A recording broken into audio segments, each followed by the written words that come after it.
So just see the video.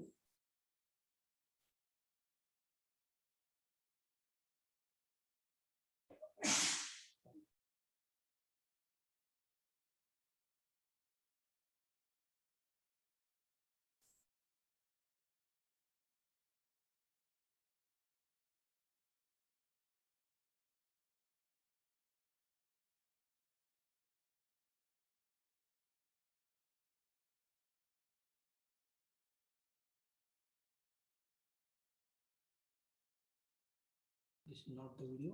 I shall show you this video. What happened today? Okay.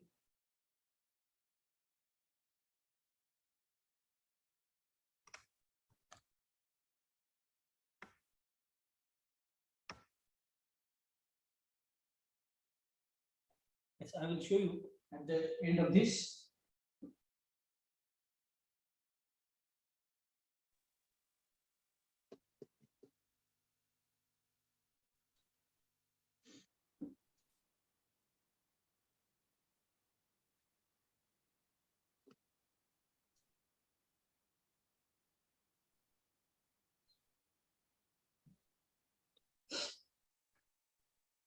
Now, I will show you that video in due course of time, but I will also able to send that video on your group also. You can see later at your leisure time. But today I am going to start with the manufacturing process of ammonia by Haber's process. The process is itself named as ammonia, that is a Haber-Bosch process, because two scientists, German scientists, were responsible to discover this process, Karl Bosch and Fritz Haber, in the year 1908. For this purpose, they have named this process as a Bosch ammonia process, or simply Haber's process also. Now, as usual, we are going to study this process by using two different steps. In the first step, we are going to start with the physical-chemical principles, that is the optimum reaction conditions at which the yield of the product is maximum, which includes the effect of pressure, temperature, catalyst, and concentration. So the main reaction to manufacture ammonia by Haber's process involves the union of nitrogen and hydrogen in presence of ferric oxide as a catalyst. Just look at this process, then we shall see the manufacturing process also.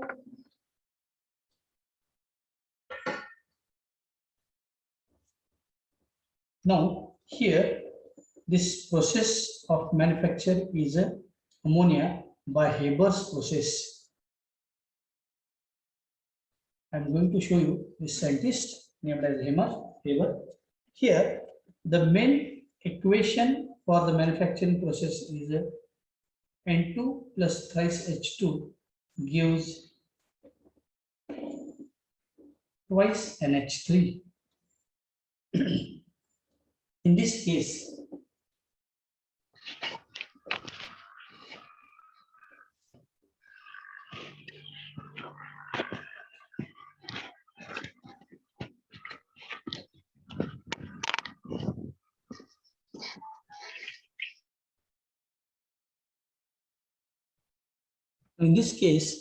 one part of nitrogen intimately mixed with 3 parts of hydrogen so as to form this ammonia.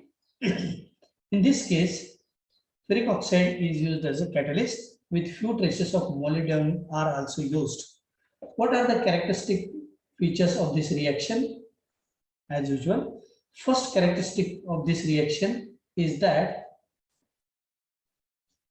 the reaction is exothermic, because the formation of ammonia is an exothermic reaction because a lot of heat is required. And secondly, the reaction is reversible.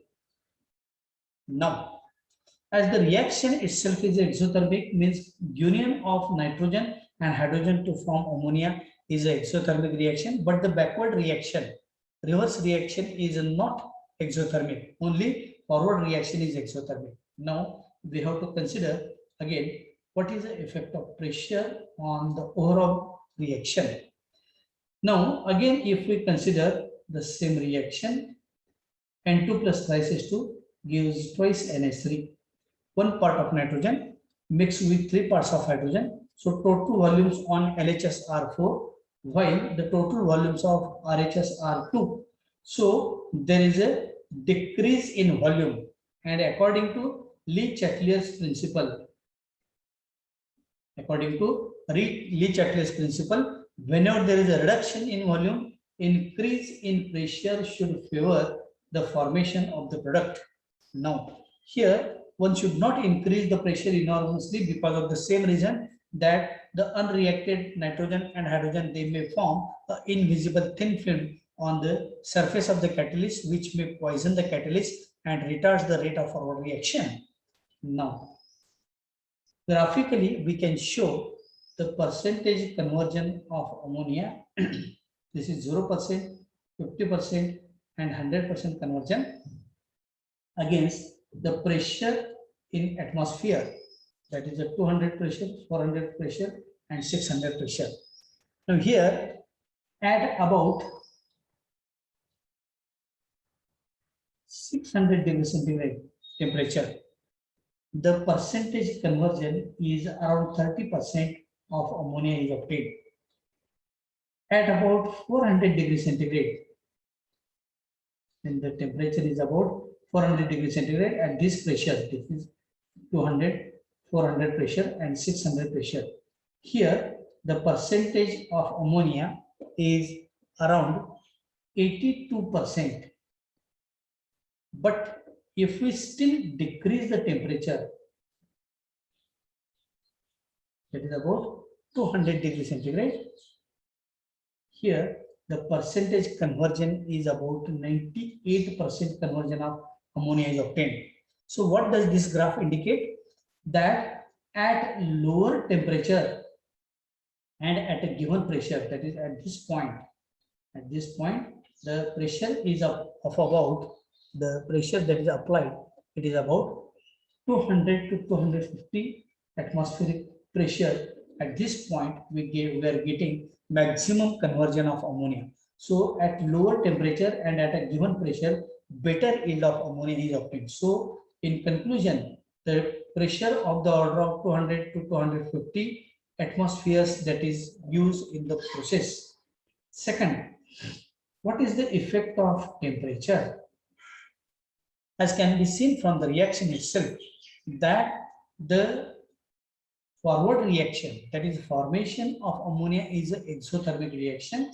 So as the reaction itself is an exothermic reaction, and hence low temperature should favor the formation of ammonia. But at low temperature, the reaction is slow, and hence a positive catalyst is to be used. In this case, the temperature that is applied of about 500 to 550 degrees centigrade temperature is applied. At this temperature, better yield of ammonia that is obtained. Now, third is the effect of catalyst. The effect of catalyst. Now, as we know that a catalyst plays very vital role in every chemical reaction, that mere presence of which the reaction is brought about, and hence the catalyst should be used, specific and selective use of catalyst, that is very important. Here in this reaction, ferric oxide is used as a best suitable catalyst with a few traces of molybdenum that is used, because there is a possibility that the unreacted gases may also present. So this, for example, this is ferric oxide as a catalyst, and this molybdenum that acts at the interface of the reactant molecules and the surface of the catalyst, and this molybdenum prevents the catalyst being poisoned, and hence this acts as a promoter. So molybdenum acts as a promoter during the course of this reaction. Now, what is the effect of concentration? The effect of concentration, if we apply the mass law equation for this particular reaction. What is the mass law equation? Active masses of products divided by active masses of the reactants. As we are considering the concentration, so we use the word C. So C square NH3, that is product, into CN2 into CQ H2. What is our aim? Our aim is to obtain maximum quantity of ammonia from the given quantity of nitrogen and hydrogen as a reactants. It is seen that nitrogen and hydrogen, if we increase the percentage of nitrogen in the gaseous mixture, then the percentage of ammonia is lowered. But if we increase the percentage of hydrogen, then more amount of ammonia that is formed by the union of nitrogen and hydrogen. So the ratio of nitrogen is to be taken 1:3. So if one part of nitrogen mixed with 3 parts of hydrogen, then we are getting a better yield of ammonia. For this purpose, here one part of nitrogen intimately mixed with 3 parts of hydrogen so as to form this ammonia. Now, actual plant and process. Now, in actual plant and process, I would like to show you one slide where, see this slide. Yes. Here, this is Mr. Haber, which was the picture of 1908, and this is a schematic representation of the entire plant and process. If you see carefully here at this point, 1 part of nitrogen and 3 parts of hydrogen are mixed. Here, the process itself is carried out in 3 different steps. In the first step, the raw materials which are used in this process, those are obtained. As we know, the atmospheric air contains about 70% of nitrogen. So, nitrogen can be obtained by liquefaction of air followed by fractional distillation. The process is complicated, but for the purpose of understanding, you should remember that nitrogen is obtained from air by liquefaction followed by fractional distillation of this liquid air. Then hydrogen can be obtained by methane, or hydrogen can be obtained by electrolysis of water, or hydrogen can be obtained from water gas, which is a mixture of carbon monoxide and hydrogen, that is CO plus H2.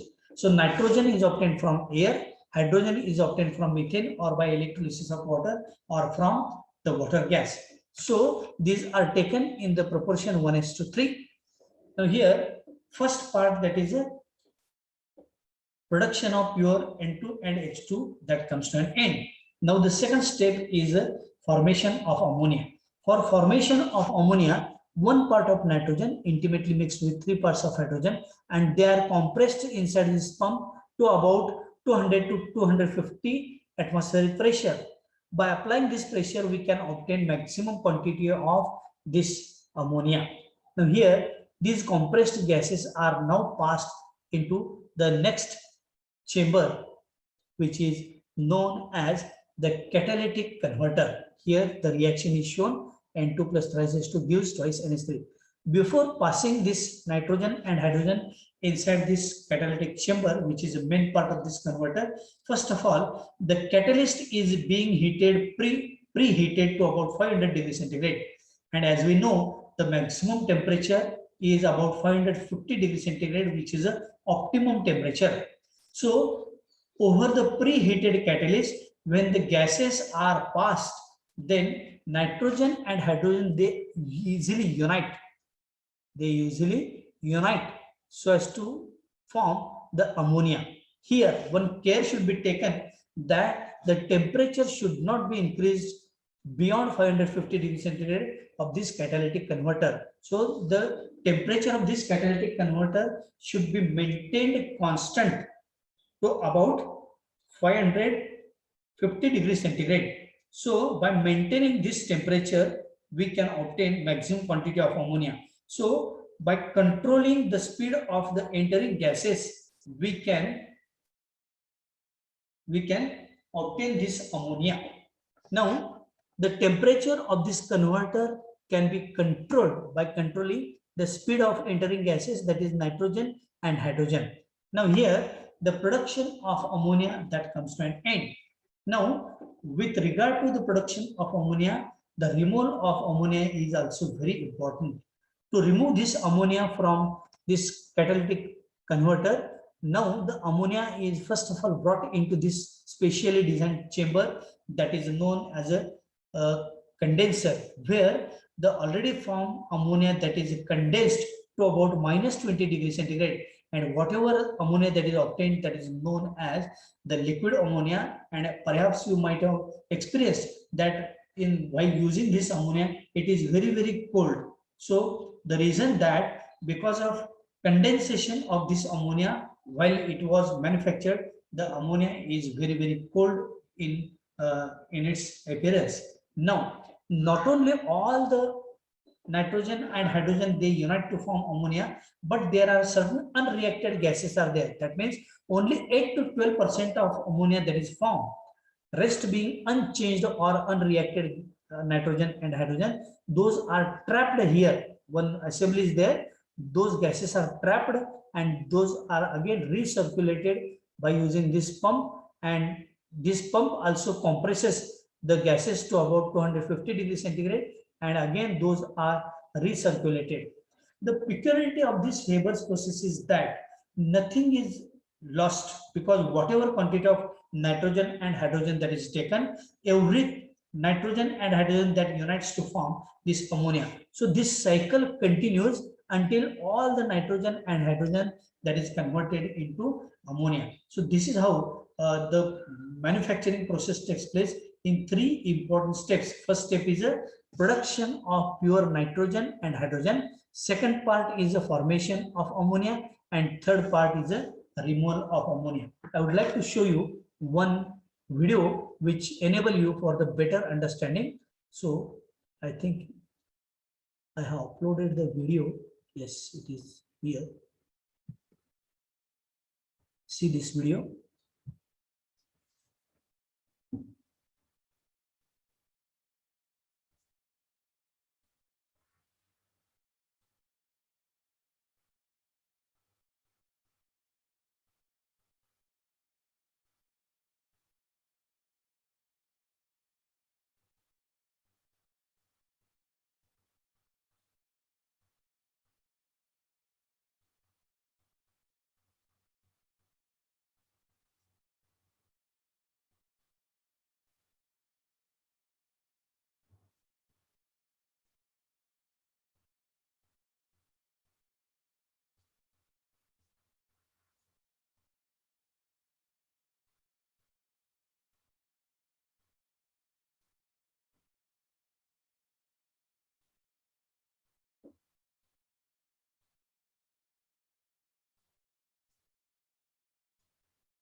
So just now we have seen how ammonia can be manufactured by using the Haber's process. So the plant and process that we already studied.